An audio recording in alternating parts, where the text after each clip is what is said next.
It's Sunday! I grew up on Star Trek The Next Generation and Voyager. My parents watched it, and they watched it with me. Picard is my captain, but the crew of Voyager will always hold a very special place in my heart.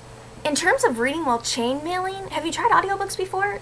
Both The Giver by Lois Lowry and Velocity by Dean Koontz have really good audiobooks, are wonderful to listen to.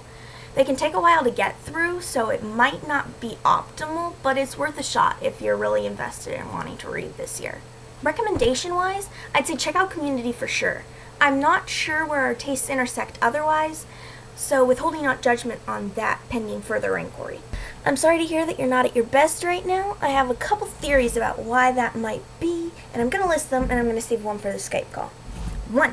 A wicked witch turned all your bacon into cheese. 2. Your chainmail vest got thrown into Mount Doom and didn't survive. 3. Penguins have gone extinct, and any previous record of them existing has been lost. However, I am not sorry that you didn't have a lot to talk about, because it gives me the chance to catch up and finally talk about TV and why I disagree with you. This past year, I've spent a great deal of time watching lots of television I'd either seen a few episodes of, or watched as a kid and wanted to see with a new perspective, or that I'd never watched at all and were recommended. That meant things like The X-Files, Doctor Who, Torchwood, Sherlock, Misfits, Secret Diary of a Call Girl, Scrubs, Community, and Supernatural. Shows I'm currently binging are Buffy and the UK version of Life on Mars. Shows I need to finish are Fringe and Lost, both of which I watched a couple seasons of and then lost track of, and Dollhouse, which I watched the first season of and then completely blanked on the second. Other shows I'm watching are New Girl, Fraggle Rock, and Glee. I watched the first two with Emily, and I also watched Community with her, but it's on hiatus right now. During my new show binge, I got behind on Bones, House, Royal Pains, and Psych. Not sure if Royal Pains is going to be worth keeping up on. I'm not really as into it as I was when the first season aired. We'll see.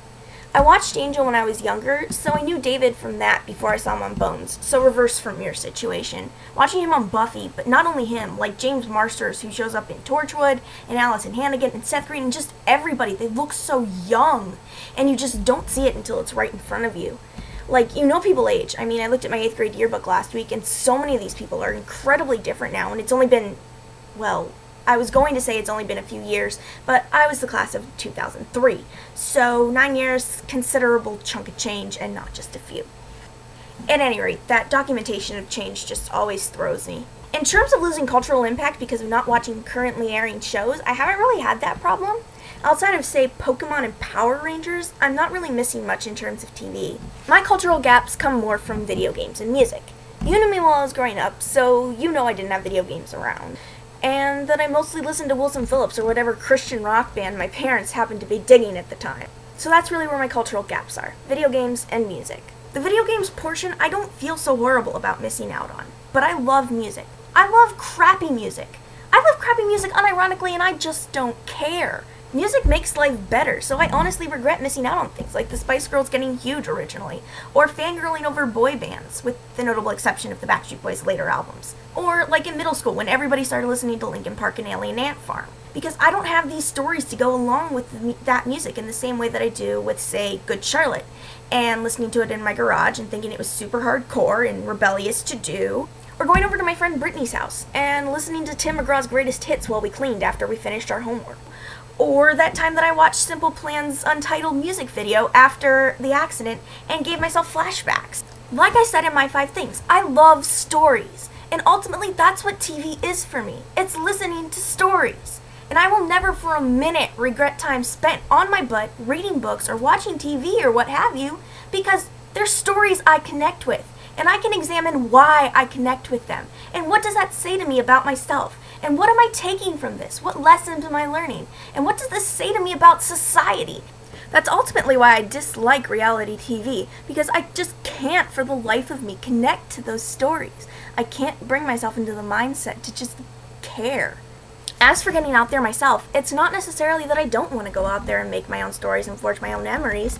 It's that I have to contend with the social anxiety and the fact that going out and doing things means interacting with people. And it also means actively having my disability acknowledged. And it makes it difficult sometimes. Like, you go on the bus, and you'd think that the bus is no big deal. But for me, it means getting tied down to the floor with straps so that my wheelchair doesn't flip. And honestly, it sometimes makes you feel like a piece of luggage. So it's not that I don't want to, it's that I have to weigh it against the fact that I really don't have the money to do things, I don't have my license, and Do I even have the emotional energy today to face people? Some days it's just easier to sit back, read these stories, listen to them, watch them, and see how people cope and figure out how I can adapt that to myself. And with that, I will see you on a day that ends with Y.